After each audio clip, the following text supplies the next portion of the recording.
이번에 우리가 말씀 사경의 복음이라는 주제를 가지고 우리 사랑나눔교회 김동진 목사님 오셔서 말씀을 증거해 주십니다. 오늘은 첫째 날입니다. 첫째 시간 날 구원하신 사랑이라는 그런 제목으로 십자가 복음 말씀 선포해 주실 텐데 우리 귀한 은혜의 시간 되기를 소망합니다. 우리 이 시간 목사님 나오실 텐데 우리 은혜 받겠습니다. 기대합니다. 환영합니다. 그런 의미로 큰 박수 하겠습니다.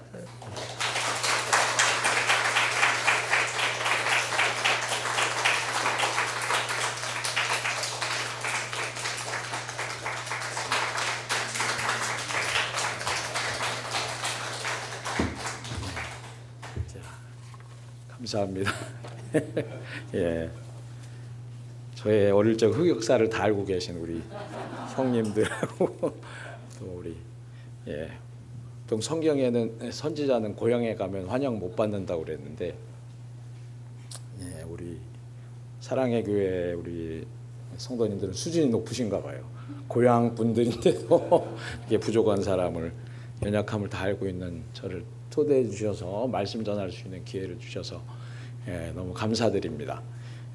그리고 사랑의 교회 하면 늘 제 마음속에 감사한 마음이 있고요. 또 저희 교회가 시작된 후로 계속해서 후원해 주시고 또 개인적으로도 또 제가 힘들 때 이렇게 큰 기도해 주시고 참 위로가 되어서 늘 감사한 마음이 있습니다. 뿐만 아니라 우리 어머님, 원로 목사님, 사모님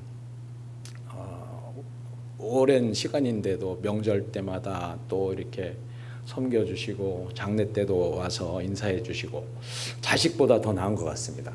그래서 참 너무 고맙다. 그래서 제가 새벽마다 사랑의 교회에서 기도를 하고 있습니다. 그래서 감사하고 그래서 아무튼 저는 부족하지만은 하나님이 그 예비된 은혜를 여러분에게 부어 주실 줄 믿습니다. 아멘. 우리 드려진 예물 위해서 기도하고 우리 말씀 나누도록 하겠습니다. 부흥의 감사한금 장한철 장로님, 제가 호칭은 잘 다 몰라서 그냥 성함만 부르겠습니다. 안성순 권사님 같고요. 부흥의 감사한금 박찬숙, 감사한금 황성봉, 김희경, 김동진 목사, 김동욱, 김문숙, 홍창호, 박명선, 전석훈, 김상금, 김진옥, 정혜성 목사님 사모님, 박명숙, 임봉현 목사님 사모님 감사드렸습니다. 우리 같이 기도하겠습니다. 하나님 아버지, 이때 고넬료 집처럼 말씀을 사모하여서 은혜를 사모하여서 모인 귀한 우리 사랑의 교회 위에 하나님 예비하신 말씀을 보내주시고 심령을 해결하여 주시며 모든 상황 가운데 주의 음성으로 응답하시사 아버지 우리 심령이 소송케 되어지며 하나님 길을 발견하며 아버지 복음으로 다시 충만해 주는 이 시간이 될 수 있도록 역사해 주시옵소서. 성령님을 환영하고 모셔드리고 인정하고 의지합니다. 오직 주님만이 우리 심령을 만져 주시옵소서. 말씀하여 주시옵소서. 그 말씀에 붙들리는 저희들 되게 하여 주옵소서. 그렇게 역사하실 주님 기대합니다. 감사합니다. 예수님의 이름으로 기도드립니다. 아멘. 아무튼 처음 해보는 부흥회라 좀 떨리는 것 같습니다. 우리 이제 사람이 철이 들어야 되죠. 우리 철 들지 않으면 아이들도 부모님한테 엄마가 나한테 해준 게 뭐 있어? 그리고 맨날 주세요. 이거 해주세요. 저거 해주세요. 그렇습니다. 그런데 철이 든다는 것은 이제 그 은혜를 깨닫는 것 같아요. 엄마가 나를 이렇게 사랑했구나. 아빠가 나를 이렇게 사랑해 준 거구나. 그걸 깨달을 적에 철이 드는 것 같아요. 그래서 부모님이 사랑하지 않은 게 아니죠. 사랑했어요. 근데 어느 순간 깨닫는 순간에 철이 드는 것 같습니다. 남자들은 주로 언제 철이 들죠? 군대 갔을 적에. 군대 가서 막 훈련소에서 굴르다가 한 일주일 굴르면은 막 그 욕을 듣고 막 심령이 피폐해졌을 적에 어느 날 저녁에 교관이 그 부모님 노래를 부르라고 해요. 어머니 노래예요. 잘 생각이 안 나요. 아무튼 그 노래를 부르기 시작하면은 한 사람이 찔찔 울어요. 그러면 저기서도 울고 여기서도 울고 그러면서 그때 비로소 엄마가 그렇게 밥 해주고 빨래 해주고 아플 때 나를 머리 만져주고 그게 사랑이었구나. 그걸 깨닫는 거예요. 엄마가 나를 사랑했구나. 그럼 엄마 나가서 잘해줘야지. 깨닫는 거죠. 또 아버지 사랑은 저는 나이가 드니까 좀 깨달아지더라고요. 예전에는 저는 우리 아버지 비교하면 정말 아무것도 못하면서 어릴 적에는 우리 아버지가 왜 목회를 저렇게밖에 못하지? 설교를 왜 저거밖에 못하지? 뭐 이랬던 것 같아요. 근데 제가 나이를 들고 보니까 아버지가 이렇게 힘들었겠구나. 중년에 그 아버지가 얼마나 무거운 짐을 졌을까. 그래서 아버지를 살아 계시다면 한번 꼭 안아드리고 싶은. 지금 안 계시지만 그렇게 뒤늦게 철이 들더라고요. 그 사랑을 아니까. 또 우리 자매님들은 언제 철이 드냐면 주로 애 낳을 적에 애 낳아 보면은 엄마가 나를 이렇게 낳았구나. 부모님의 사랑을 깨닫고 요즘에 저희가 또 아이들을 결혼시켰는데 결혼시켜 보니까 또 알겠더라고요. 야, 결혼시킨다는 게 이렇게 많이 해야 되는 거구나. 신경을 많이 써야 되는구나. 그때 못 모르고 다 해주는 거를 그냥 되는 줄 알았구나. 그래서 깨닫는 것 같습니다. 마찬가지로 하나님도 우리를 사랑하세요. 사랑하지 않는 게 아니에요. 근데 사랑하시는데 그것을 깨달아야지. 깨달아야지 그때야서 비로소 우리가 예수 믿었는데 뭐 되는 것도 없고 하나님 주세요 이런 신앙이 아니라 그 은혜를 깨달을 적에 정말 하나님 앞에 하나님을 자원해서 섬기고 싶고 하나님을 위해서 힘든 일도 할 수 있고 정말 그렇게 하나님을 섬기게 되는 철든 믿음이 되게 되는 줄 믿습니다.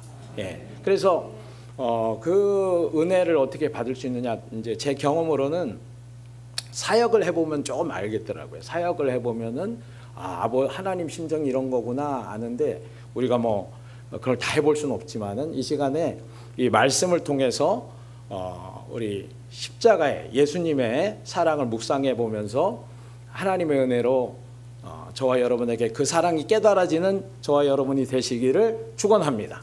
그래서 오늘 말씀 레위기 말씀인데 레위기 말씀 예수님과 무슨 상관이 있느냐?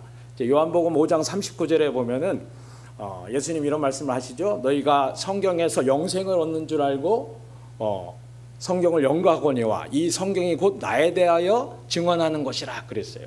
그래서 성경은 예수님에 대한 말씀인데 레위기서에 나오는 이 1장부터 5장까지는 5대 제사가 나오거든요. 그래서 처음에는 번제, 그 다음에 소제, 화목제, 속제제, 속건제, 이 모든 제사에 나오는 제물들이 바로 예수님을 상징합니다. 제물 대신 예수님. 그리고 6장부터 9장까지는 제사장이 나오는데 이 제사장도 제사장 대신 예수님. 예수님은 그러니까 제물인 동시에 제사장이세요. 그래서 오늘 특별히 번제 부분인데 이 부분을 통해서 번제물이 되신 예수님을 묵상하면서 하나님이 우리를 위해서 십자가에 어떠한 사랑을 주셨는지 깨닫는 저와 여러분이 되기를 축원합니다. 그래서 이제 이 번제는 모든 제사의 기본이 되는 제사예요. 그래서 이스라엘 백성들은 이제 상번제를 드리라고 했어요. 상번제라는 것은 아침에도 저녁에도 기본적으로 드리는 제사가 번제예요. 그래서 다른 제사도 이 번제물 위에 소제물도 올려놓고 하는 이제 가장 기본적인 제사인데 이 이제 번제는 원어로 말하면 올라라는 단어를 씁니다. 그래서 올라 하면은 한국말로도 히브리 말로 올라인데 한국말로 생각하면 이제 올라가다 이런 연상이 되잖아요. 그래서 의미도 그렇습니다. 그러니까 온전한 헌신, 다 태워드리는 제사인데 하나님을 향한 온전한 헌신이 바로 이 번제예요. 그래서 이 번제는 이제 5대 제사 중에 2가지 제사는 의무제예요. 의무제. 그러니까 속죄제, 속건제. 이거는 죄를 지은 사람은 반드시 드려야 돼요. 무조건. 그런데 번제하고 소제하고 화목제는 자원제에 속합니다. 그래서 오늘 말씀에 보면은 너희가 제사를 드리려거든 하고 이제 레위기에 나오죠. 레위기 너희 중에 이제 제사를 드리려거든, 그 말이 뭐냐면은 자원에서 물론 꼭 드려야 되는 경우도 있지만은 이제 드리려고 하거든 하고 나와 있어요. 그래서 자원제입니다. 그래서 예수님은 우리를 위해서 자원하는 제물이 되셨어요. 하나님께서 이 세상을 만드시고 사람을 만드시면서 이미 사람들이 타락해서 범죄해서 하나님을 떠나 이제 영원한 멸망에 빠질 것을 알고 계셨어요. 그 가운데 하나님이 그러면 이 인간들이 멸망할 건데 이들을 다 어떻게 구원할 것인가, 그 생각을 하고 있을 적에 성자 예수님이 이들을 구원하기 위해서는 제물이 필요한데 그 제물이 희생 제물이 되기 위해서 성자 예수님이 제가 바로 그 제물이 되겠습니다 하고 자원하셨다는 거예요. 예수님이 우리 자원하신 제물이 스스로 자원해서 제물이 되신 분이시다. 여러분, 자원했다라는 것은 사랑하지 않으면 할 수 없는 거예요. 자원한다는 것은 항상 사랑한다는 거죠. 그래서 저도 우리 집사람하고 이제 연애할 적에 제가 영문과기 때문에 우리 사모가 이제 부전공이 영어 쪽이었어요. 그래서 이제 잘 보이려고 영어 레포트 숙제가 있었어요. 근데 제가 자원해서 내가 그거 써줄게, 점수 따려고 밤새도록 내 레포트도 안 쓰면서 밤새도록 썼어요. 자랑스럽게 갖다 줬어요. 그래서 자원한다는 것은 사랑하기 때문에 할 수 있는 거예요. 그런데 요즘에는 물론 제가 사랑해서 물론 설거지도 도와주고 하지만은 우리 집사람이 가끔 뭐 저도 그러지만은 벌칙금 나올 때가 있습니다. 자동차 뭐 주차 잘못하고 그럼 벌칙금 나오면은 이거 내 거 아니야, 당신 거야. 절대 제가 자원을 안 합니다. 벌칙금은 자원을 안 해요. 그건 네 거야. 우리는 아무리 사랑해도 벌칙금은 자원을 안 해요. 근데 하물며 예수님은 우리의 죄를 다 뒤집어 쓰시는 그 일에 자원하셨다는 거예요. 스스럼 없이 제가 하겠습니다 하고 자원하셨다는 거예요. 우리를 사랑하기 때문에. 뿐만 아니라 예수님은 그 일에 온전히 자신을 헌신하셨다는 것입니다.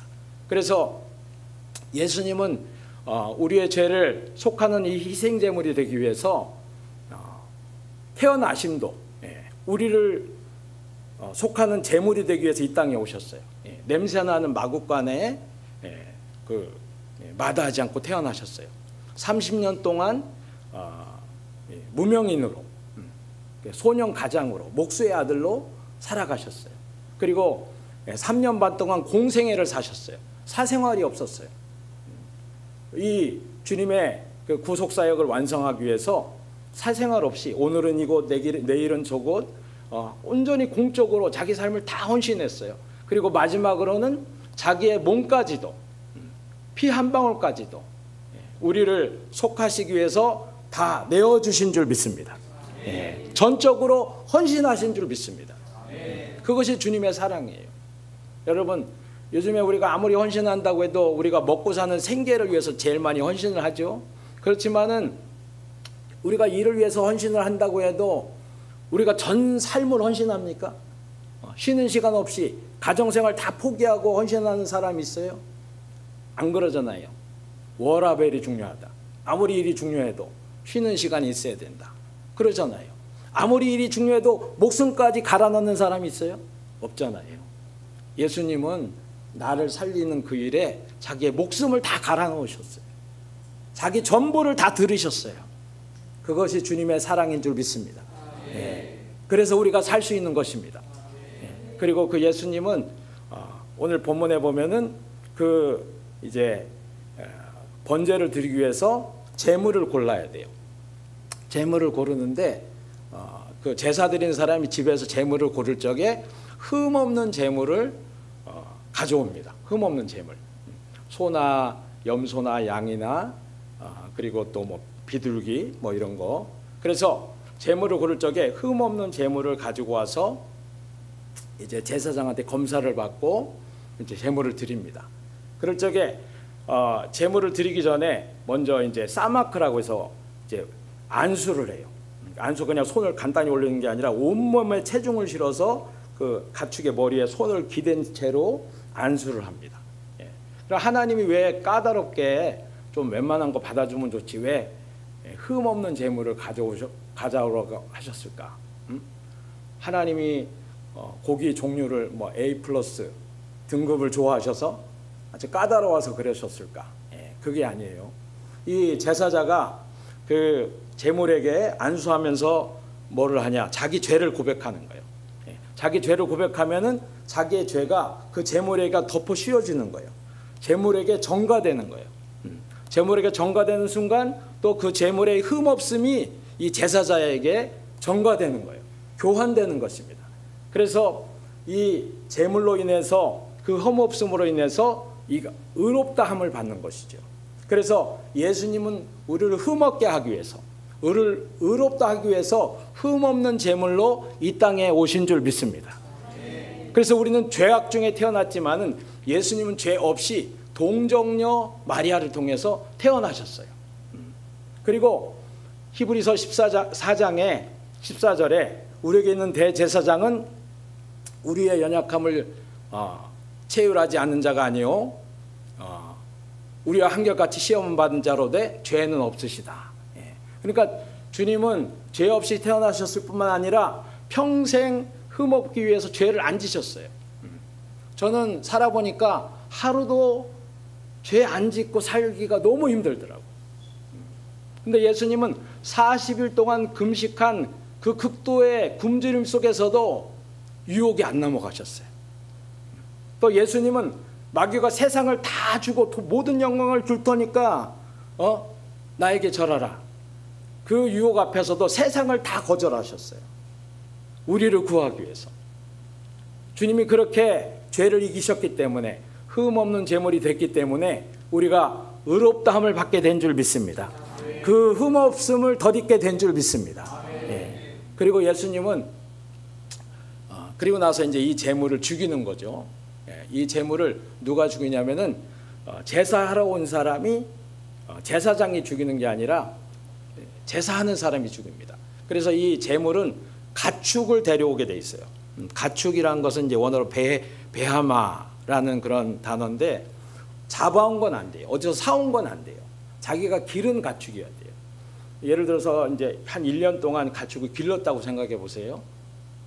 1년 정도 흠없이 잘 기르려면은 뭐 정이 들겠죠. 그래서 그 자기가 사랑하고 애지중지 키운 가축을 자기 죄 때문에 데리고 오는 거예요.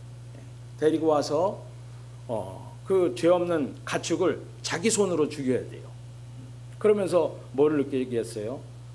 네가 나 때문에 죽는구나. 근데 그 가축도 만약에 이 가축이 주인이 어느 날 자기를 뽑아서 데려가는 거예요, 어디로. 예. 근데 이 가축은 이제 모르고 가는 거죠. 예. 자기를 죽이러 가는지 뭐 하는지 몰라요. 근데 가니까 성전에 가니까 갑자기 사람들이 자기를 붙들고서는 막 제사장들이 자기를 엎드리게 하고서는 죽이려고 하는 거예요. 그러니까 마지못해 죽는 거죠. 근데 그러니까 동물 중에서도 이제 제물은 대부분 그래도 순한 제물, 물지 않고 폭력적이지 않은 소나 양, 양이 제일 순하다고 그래요. 근데 만약 이 제물들이 주인이 아무리 그동안 자기에게 잘해줬을지라도 자기를 지금 죽이려고 데려가요. 만약 안다면은 따라갔을까요? 주인이 야 오늘 너 내가 의롭게 되기 위해서는 너는 죽어야 돼. 그러면은 그 제물이 기꺼이 그동안 잘해줬기 때문에 제가 마땅히 죽어야죠. 그런 제물이 있겠어요? 죽이려고 하는 순간 아무리 잘해줘도 발광을 할 거예요. 제가 도축장에서 이제 뛰쳐나온 소를 한번 그 영상을 본 적이 있는데 엄청 화나 있더라고요. 제재가 안 되더라고요. 몇 시간 동안 들이받고 성을 내는 거. 왜 나를 죽이냐. 예. 어떤 짐승일지라도 아무리 잘해줘도 자기를 죽일 적에 그것을 인정하지 않는 것입니다. 그런데 예수님은 아셨어요.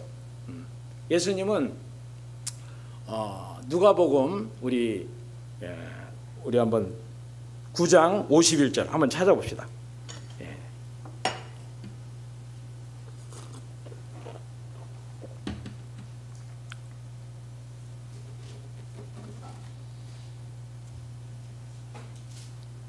예. 한번 찾으신 분이 한번 읽어주시겠어요?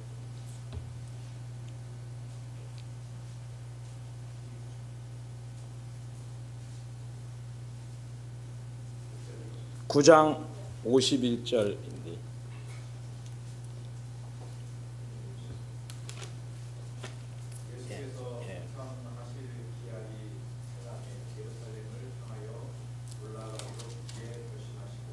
예.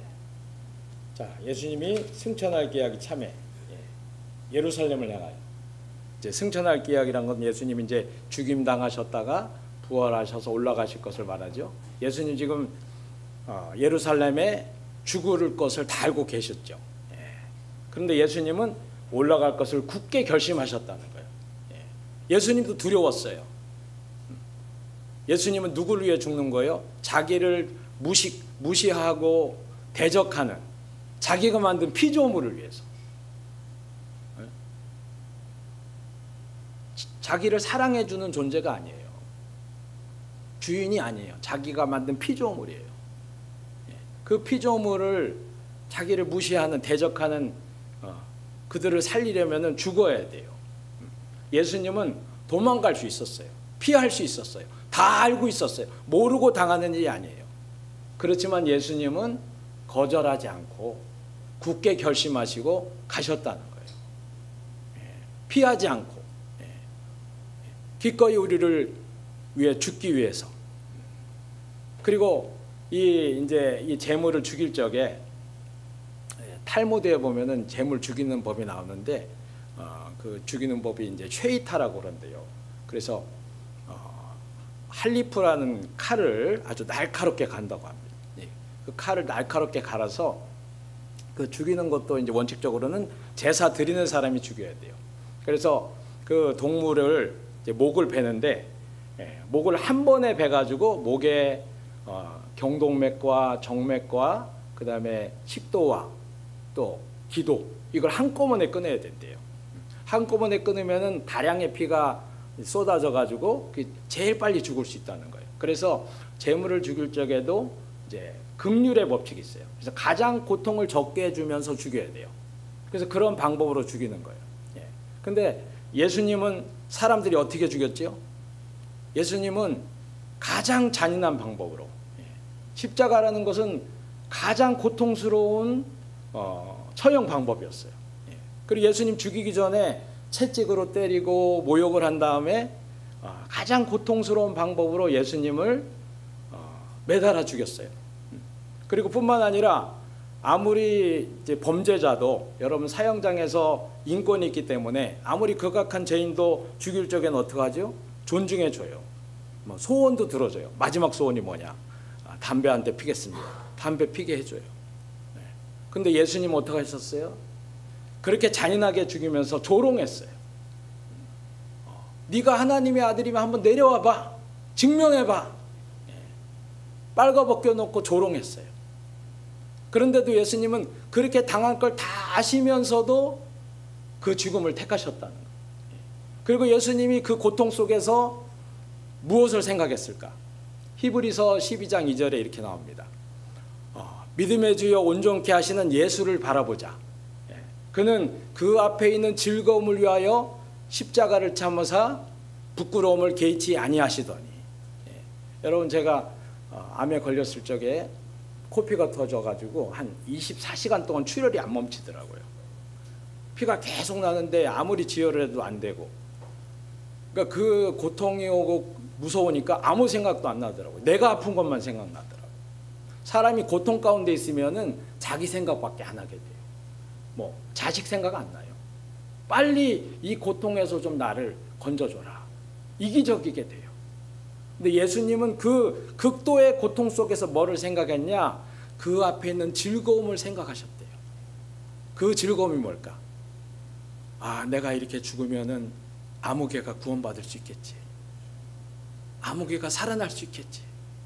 생명을 얻을 수 있겠지. 지옥 안 가도 돼. 그게 너무 기쁘셨던 거예요. 그래서 그 고통도 참았대요. 그래서 십자가에서 내려오라고 하는데도 안 내려왔대요. 부끄러움도 참았대요. 개의치를 않았대요. 그게 주님의 기쁨이. 나를 살리는 그 십자가에서도 주님은 나를 기억하셨어요. 나를 생각했어요. 나를 살리고 싶은 그 주님. 미쳤죠, 미쳤어요. 미친 사랑이에요. 어떻게 그렇게 사랑할 수 있어요? 주님이 그 사랑으로 사랑하셨기 때문에, 그 사랑으로 십자가를 견디셨기 때문에 우리가 살게 된 줄 믿습니다. 우리가 구원을 받게 된 줄 믿습니다. 그래서 이제 제물이 죽어요. 제물이 죽고 나면 피를 받습니다. 그리고 나서 어떡하냐? 또 제사자가 껍질을 벗겨요. 스스로 벗겨야 돼요. 그래서 제물에 발에 이렇게 가죽을 벗겨서 전체 껍질을 다 벗깁니다. 껍질을 벗기고 나면은 제물을 이제 각을 뜹니다. 각을 뜬다는 것은 마디마디를 다 자르는 거예요. 그래서 마디마디를 자를 적에 뭐 칼로는 잘 안, 도끼로 다 찍어서 마디를 다 자르면은 이제 제사장이 그것을 이제 벌려놓은 나무 위에 올려놓고 태우는 거예요. 그래서 태워지면은 이제 제사가 끝나는 거예요.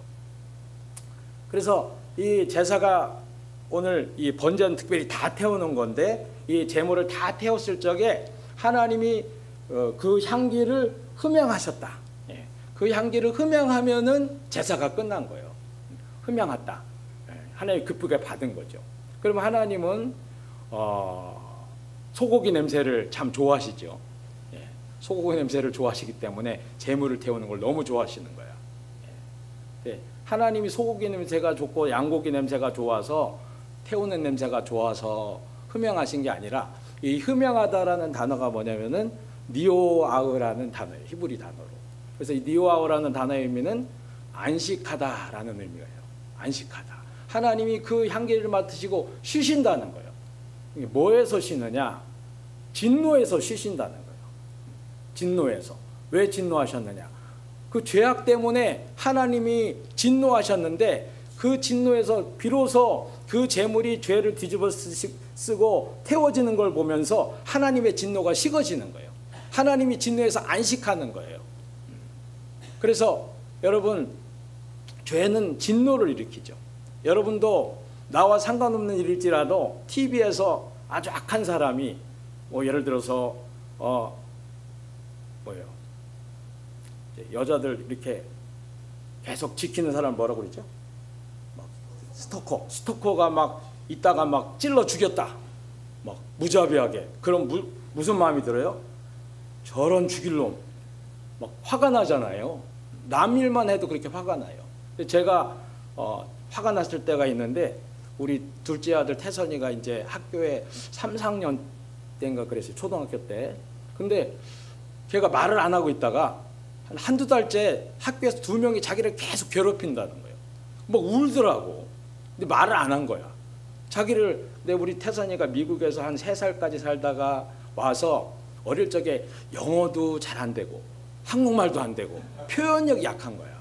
애들한테 계속 이렇게 대꾸도 못하고 그러니까 괴롭힘 당한 거야. 그 얘기를 딱 듣는 순간 제가 목사에서 갑자기 이것들을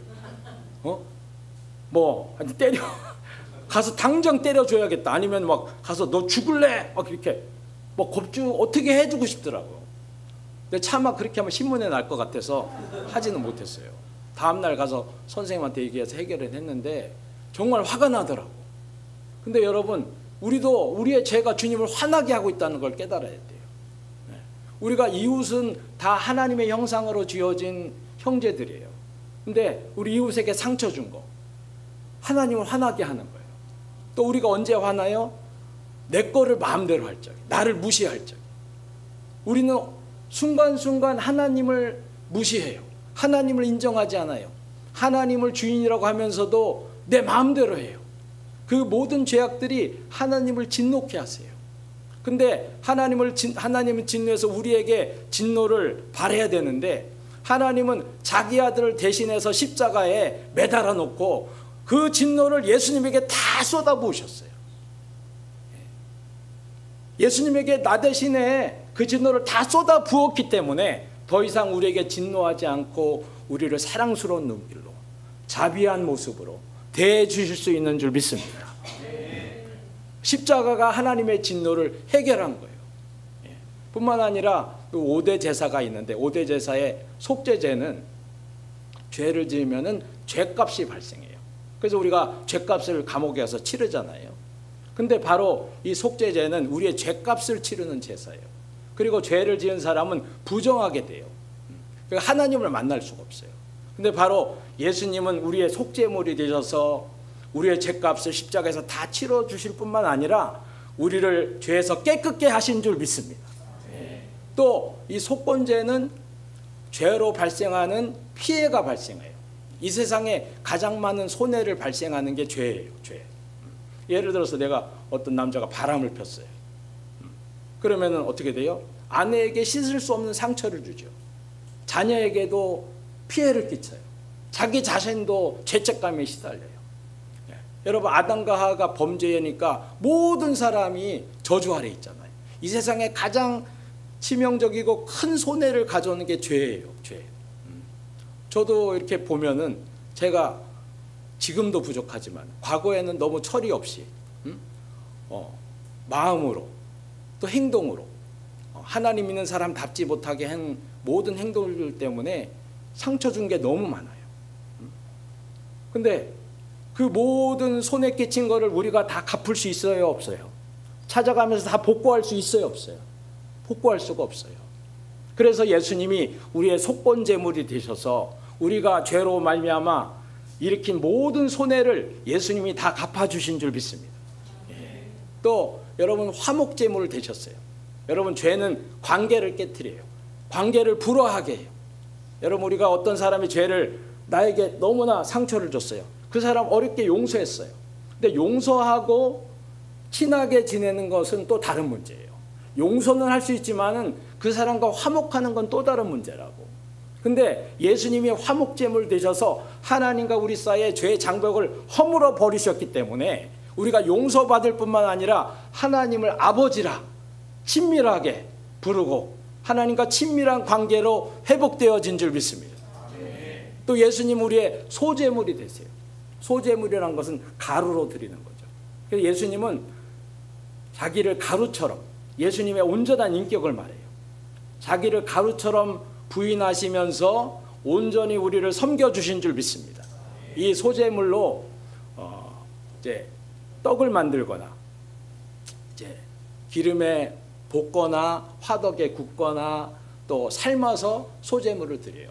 근데 이 볶거나 삶거나 굽는 것은 십자가 고난을 의미해요. 그래서 이 조각을 내라고 돼 있어요.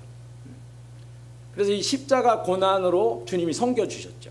뿐만 아니라 이제 첫 곡식을 갈아서 볶아서 또 드리는 소제가 있어요. 이건 부활을 상징해요.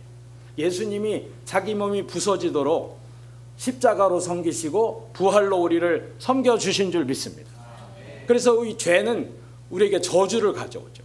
그렇지만 예수님이 십자가에서 우리의 죄를, 저주를 담당해 주셨기 때문에 우리가 이 저주 대신에 축복받는 자가 된 줄 믿습니다. 그래서 이 십자가의 완벽한 사랑으로 예수님이 완벽하게 우리의 죄와 죄의 모든 결과들을 해결해 주신 줄 믿습니다. 그래서 우리가 할 것은 뭐예요?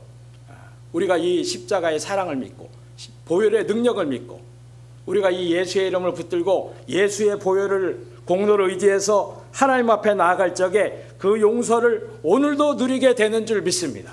예. 예.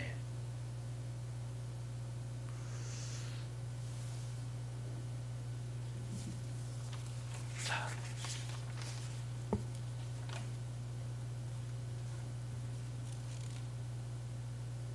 예.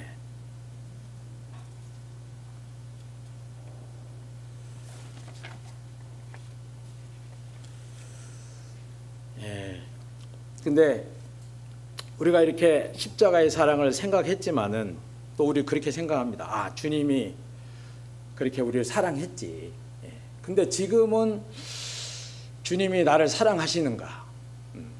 또 지금 내가 이렇게 뭐 내 삶 가운데 주님 역사하지도 않는 것 같고 그런 생각도 들 때가 있어요.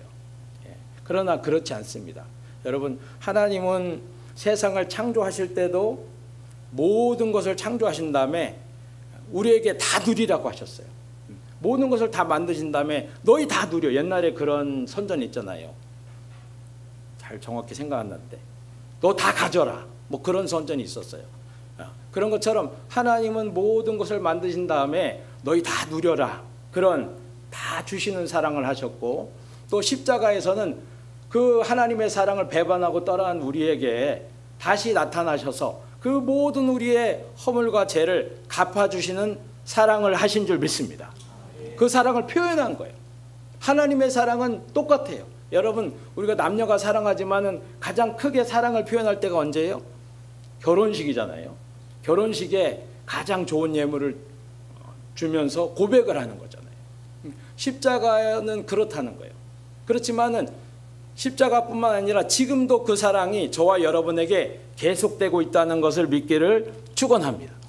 예. 여러분, 어떻게 알 수 있느냐? 우리가 그 사랑을 받고도 정말 저도 목사지만은 너무나 주님을 실망시킬 때가 많고 또 하나님 말씀 약속 지키겠다고 하지만은 때로는 정말 주님 뒤통수 칠 때 많고 우리는 그렇습니다. 그럼에도 불구하고 어때요? 하나님이 너는 이제 끝이야. 너는 도저히 가망성이 없어. 하나님 그러신 적이 없어요.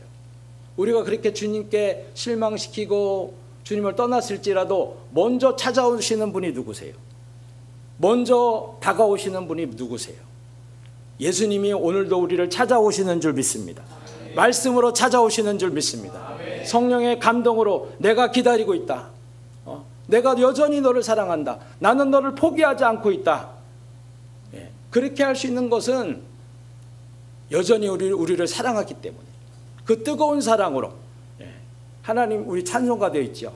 변찮는 주님의 사랑과 하나님의 사랑을 어제나 오늘이나 영원토록 동일하신 줄 믿습니다.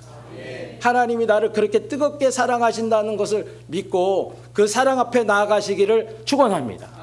내가 아무리 인생의 바닥을 쳐도 내가 아무리 형편없을지라도 괜찮아요. 믿음은 뭐냐면은 그럴지라도 주님이 나를 사랑하는 걸 믿는 거예요. 그럴지라도 보혈의 능력을 붙드는 거예요. 예수의 이름을 붙드는 거예요. 그걸로 충분한 줄 믿습니다. 그 사랑을 믿고 나아가면 주님이 기뻐하실 줄 믿습니다. 여러분, 우리가 예수님을 잘 믿으려는 사람 가운데 자기에게 실망하는 경우가 많아요. 왜냐하면 난 주님을 잘 믿고 싶어요. 잘해드리고 싶어요. 근데 해도 안 돼. 내가 나를 용서가 안 돼. 그래서 나에게 실망해. 뭐 그런 찬양도 있죠. 그래서 더 이상 회개도 잘 안 나오는. 그렇지만은 하나님의 뜻은 그것이 아니에요. 우리는 그럴 수밖에 없어요. 그럴지라도 하나님은 처음부터 우리가 그럴 걸 다 알고 선택하셨어요. 아멘. 하나님은 우리가 뭘 잘해서 죽은 게 아니에요. 쓸모 있어서 십자가를 택한 게 아니라고. 죄를 구원해 놓으면은 제가 대단한 사람이 될 거야. 나를 위해 엄청나게 충성할 거야. 내가 죽어야지. 그런 분이 아니에요.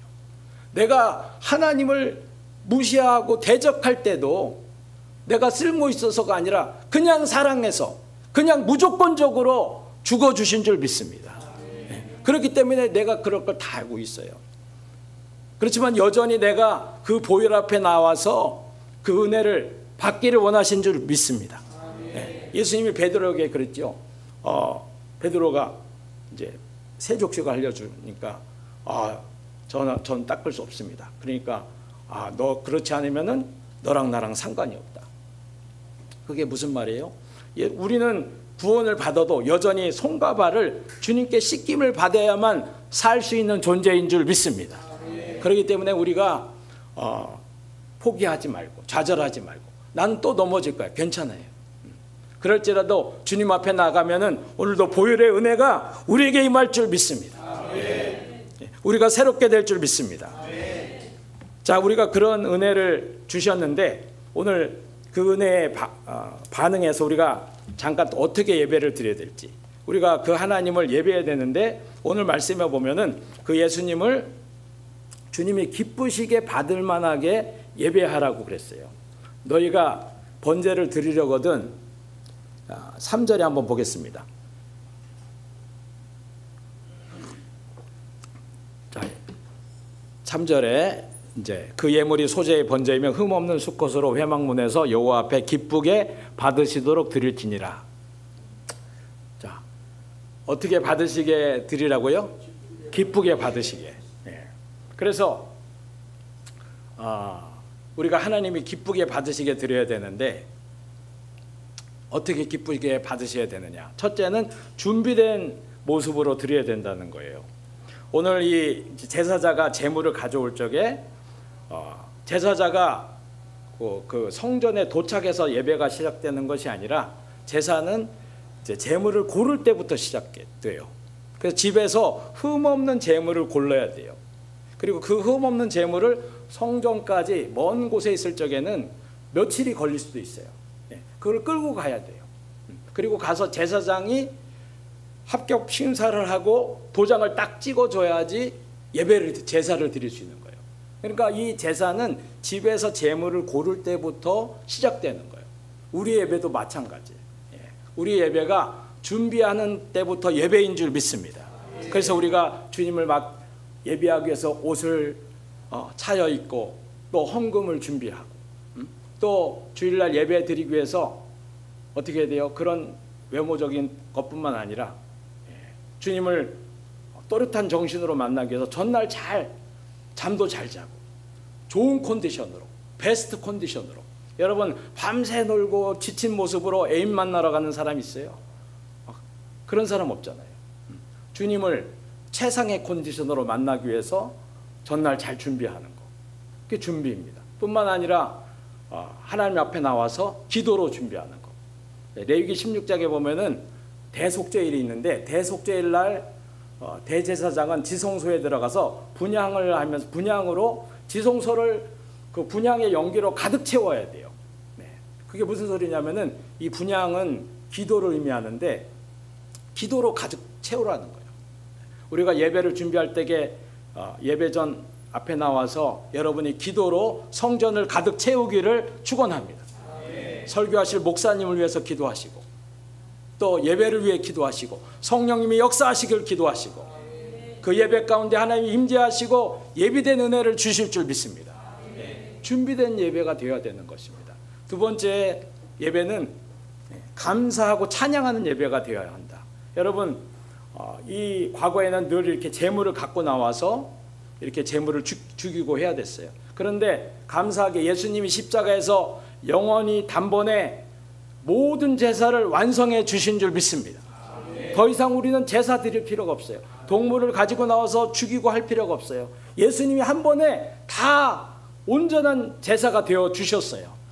그렇기 때문에 우리는 제사를 드리지 않을지라도 오늘 우리를 하나님 앞에 담대히 나갈 수 있게 하시는 이 보혈을 찬양해야 되는 줄 믿습니다. 예수의 이름을 찬양해야 되는 줄 믿습니다. 그래서 그 예수님과 그 십자가를 찬양하면서 감사하는 예배가 하나님이 받으시는 예배인 줄 믿습니다. 그래서 시편 100편에 뭐라고 그랬어요? 너희가 감사함으로 그 문에 들어가며 찬성함으로 그 궁전에 들어가서 그를 그께 감사하며 그 이름을 송축할지어다 그랬어요. 여러분 감사하는 자만이 주님의 성전의 영적 성전의 문 안으로 들어갈 수 있는 거예요. 여러분이 찬송하는 자만이 그 임재 가운데 들어갈 수 있는 자인 것입니다. 입술로 찬양하는 게 아니에요. 마음을 담아서, 찬양이라는 것은 마음을 담는 거예요. 마음을 담아서 성령의 능력으로 그 고백을 드릴 적에 여러분 가운데 하나님의 은혜의 보좌가 임하게 될 줄 믿습니다. 여러분, 우리가 주일 예배에 나올 적에 늘 승리해서 오는 게 아니잖아요. 실패하고 죄에 또 넘어지고 때로는 바닥을 치고. 근데 그걸 붙잡는 게 아니라 그럼에도 불구하고 예수님이 내 죄를 사하셨습니다.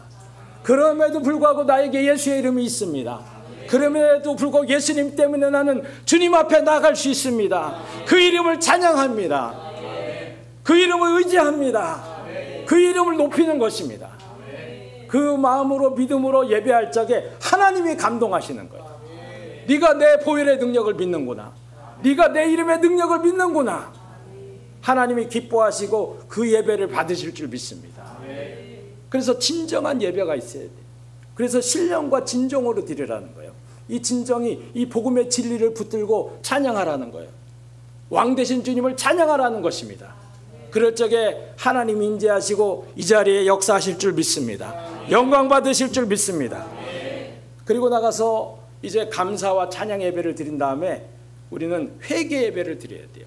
이 제사 제물에 손을 얹고 안수하며 죄를 고백한다고 그랬죠. 여러분, 여기서 이 안수가 빠지면은 도살이에요. 도살과 제사의 차이점은 뭐냐? 안수에 있어요. 안수해서 회개하지 않고 그냥 죽이면 도살이고, 안수해서 죄를 고백하고 죽이면 제사예요. 그러니까 우리가 예배를 드려도 회개가 없으면은, 우리가 진정한 회개가 없으면은 거기엔 핏뿌림이 없어요. 성령의 불태움이 없어요. 제사장은 우리가 회개할 때만이 제사장이 피를 뿌려주는 거예요. 회개할 때만이 그 제물을 태워주는 거예요. 회개하지 않으면 주님은 역사하지 않았어요. 네. 그래서 우리는 회개해야 되는 거예요. 네. 우리가 아무리 예배 속에 이렇게 모여 있어도 회개하지 않는 심령은 미안하지만 보혈의 역사하지 않습니다. 여러분이 각자의 죄를 주님 앞에 인정하고 회개할 수 있기를 축원합니다.